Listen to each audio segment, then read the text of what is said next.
Viewers, भारतीय कप्तान विराट कोहली ने टी20 वर्ल्ड कप के बाद टी20 और वनडे फॉर्मेट में टीम की क़यादत छोड़ने पर गौर शुरू कर दिया है।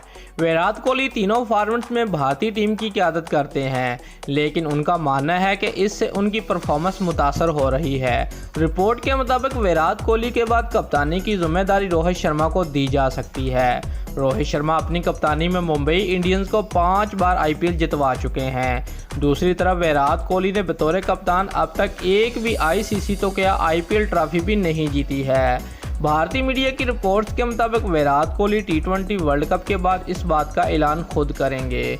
कोहली का मानना है कि उन्हें अपनी बैटिंग पर तवज्जो मरकूज करने की ज़रूरत है और वो दुनिया का बेहतरीन बैट्समैन बनने के ख्वाब को ही पूरा करना चाहते हैं।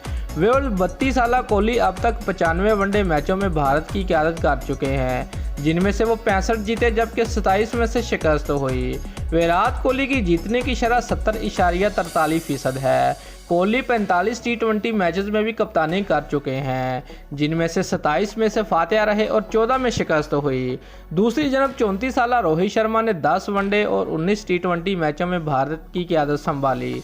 उन्होंने वनडे में 8 जबकि टी20 20-15 में से कामयाबी हासिल की। कोहली की कप्तानी पर सबसे बड़ी तनकीद ये होती है कि उनकी क़यादत संभालने के बाद ICC की कोई भी अहम ट्रॉफी जीतने में नाकामी है। हाल ही में भारत वर्ल्ड टेस्ट चैंपियनशिप के फाइनल में भी हार गया, जिसके बाद उन्हें मज़ीद तनकीद का सामना करना पड़ा है। दोस्तों, अगर आपको हमारी ये वीडियो अच्छी लगी है तो लाइक और कमेंट ज़रूर करें और हमारे चैनल को सब्सक्राइब करना मत भूलिए। शुक्रिया।